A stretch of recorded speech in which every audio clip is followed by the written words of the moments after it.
Okay, I'm back, and this is my new 2014 Nissan 370Z Sport. Today we're doing something very important that I have had for a long time. I bought it almost as soon as I got the car. I just haven't done it yet because I haven't had time, and I didn't want to waste oil. We are doing a Z1 oil cooler kit.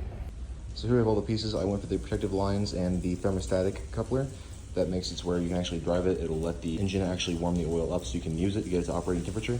You don't want to run the kit that doesn't have that unless you're running dish track. That lets it have a thermostat, which opens it up, keeps you at around 180, 200 degrees, which is a lot better than the 220 that a lot of us in the hotter states like to run. So without further ado, let's get this thing torn apart and get that installed.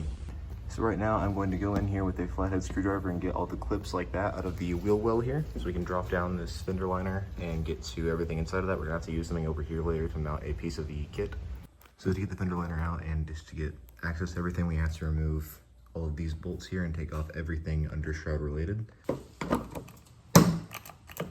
don't have battery in this. Round two.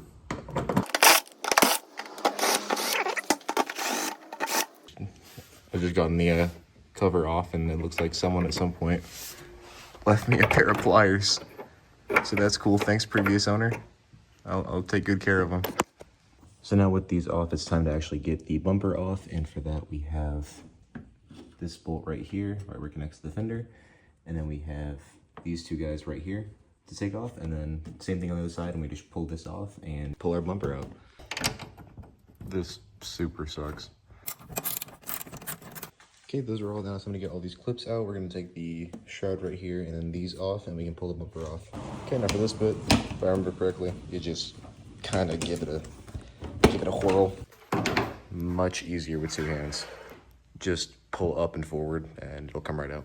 Now for these, you just kind of pull out, just like that, go all the way down. I'm gonna use two hands because it's good to have a hand back here kind of to push out so you don't risk breaking the clips inside of here.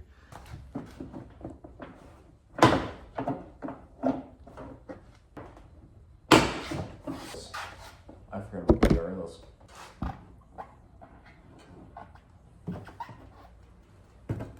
Okay, had I remembered the DRLs, I would have done this before. I'm stupid, so I probably just scratched my bumper, but you want to pull these clips out. They're just right here. That's where we took our bolts out, so they're just kind of right here. You'll be able to reach down and pull this out. We'll get that detached and then find a safe place to put this. Good news, don't see any scratches. I think I got off scot-free on that, thank God. But now the bumper is off. Okay, so it is now time to drain all the oil out. Oh, wow, that's on there hard. Oh. All right, and just taking a quick good look at the oil here. I don't see any sparkly bits. Just a couple bubbles and things, so yeah, looks all good. Shouldn't have any problems, but I hope not with how low mileage this car is, but it's good to make sure. Now we're just going to oil filter off here. Premium guard. Sounds like AutoZone. I have no idea. So now we're going to let this drain until it's completely done dripping because we have to put the sandwich plate on here with the thermostat, and we do not want any issues with that at all. Okay, so your oil cooler should look something like this. The Z1 Pro Cooler should be facing where you can read it, and then the bracket should be facing the same direction as the letters face, and then your top bracket should be facing towards the opposite direction so that it can slide back around this, and then your bottom bracket should line up with these holes right here. We have clippies to put in there, and then we have to drill a hole right there, which we'll get to momentarily. So we're gonna mount this up like this, strip this around the rack right here. So with that and the way that it is, my goal here, right here, that looks about right. Did that look about right? Maybe down here. Looks about right. Looks about right. Okay. We're gonna bring it up here. We're gonna set it in. Hopefully get some of these bracket holes to somewhat line up. There we go. Right about there. And then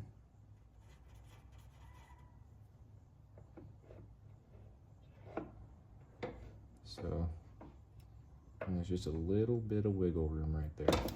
So that should be good to drill.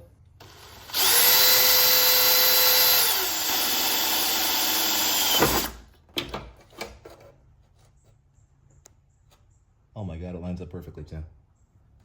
Who needs science and measurements and shit? I don't need no tape measure. I just need a drill. There we go. Perfect fit now. With zero complications, isn't that right, cameraman? Yes. Okay. We're gonna leave that just a little loose here so we can still rotate that and then get these bolts started in here. We are currently installing the bolts for the bottom of the bracket. There are little clips that come with the kit that go into the holes that the Nismo oil cooler would normally mount in. Please don't be cross-threaded. And just like that, we have the oil cooler itself mounted, and now we just gotta run the lines, and that's gonna be a nightmare of its own. Okay. So before you bolt everything up, well, I guess after you bolt everything up, before you put the lines to it, make sure you put oil in it so it's not running dry for any period of time. So we put the first line going here. Just had to do some finagling, got it back there. We are all good. Now we have to run these over yonder way. We have a little beetle friend. What? Oh, shit. I glassed him. You okay, buddy? He's still moving. He's gonna. Okay, we're good. No, he's gonna talk to the feds. No. Okay, so we should have to remove this bolt right here. Can we see that? That little bolt? That is going to be where one of our brackets goes to hold the new lines. Don't fall. Thank you. There she blows, and then this should be, yeah, beautiful. So that's loose now. Okay, so with the bolt we just took out, we have this thing. It's a bolt with this over it that it comes in the kit. We're gonna slide this behind the bracket that was there, and then we're gonna use this bolt to replace it, I suppose. I don't know if that's in frame. Is that in frame? We're gonna use this bolt to replace it. So, our little point right here. Okay. There we go. That's through the plastic thing.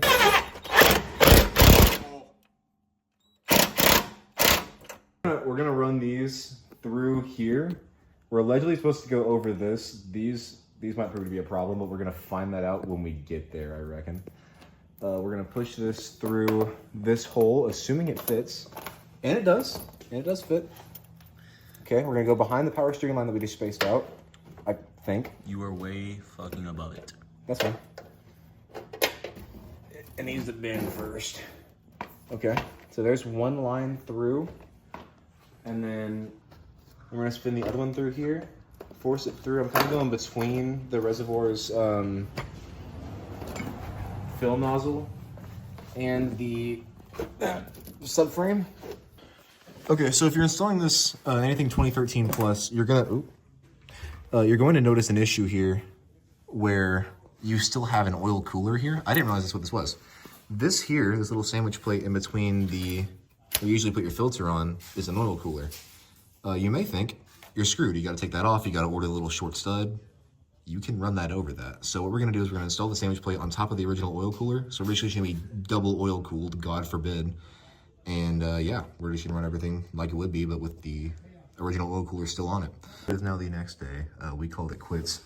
So as you can see, if you run the cooler lines here, you can actually get this on very comfortably with the original cooler still on the vehicle. But just because I don't trust that setup, we got it to where it doesn't leak. It had a little bit of a leak right here at first. We got that tightened up, fixed it. The problem is it is resting here on this coolant line, even though it's got the shroud over it, and it's resting on these alternator wires. So while you can do it just fine, I'd prefer not to. So we're gonna take it apart. I've got the part coming in to delete this, and we're going to just loop these two coolant lines that go to the stock oil cooler. We're just gonna loop them with a 180 right here, or hopefully more like over here, and then get all buttoned up so it should everything be out of the way and shouldn't have a problem here.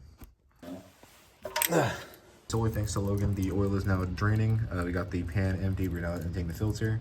We're going to disconnect the oil cooler, take it off, and then take the original oil cooler off, loop our lines, and we are going to be good to go. This is what happens when you let work on your shit. I'm going to have to blurp that. The HPS 180 bin here, and I bought these snippers from the store. I'm not sure how well they're going to cut this, but we're going to cut this at the marked spots that you can't see, but I've already mocked them up with the coolant lines. So we have one end that's a little shorter, one end that's a little longer, and we're going to clamp them on with some specialty clamps that I got. We're about to take these two lines off right here, and then we're going to install our loop, and it should hopefully go from here to about here, and then loop onto this one. A little bit here.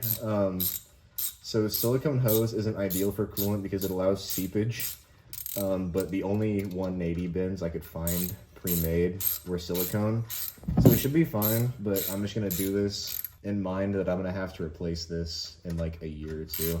I can't grab anything because of all the fucking coolant on my fingies. Spray it with Brake Clean. No.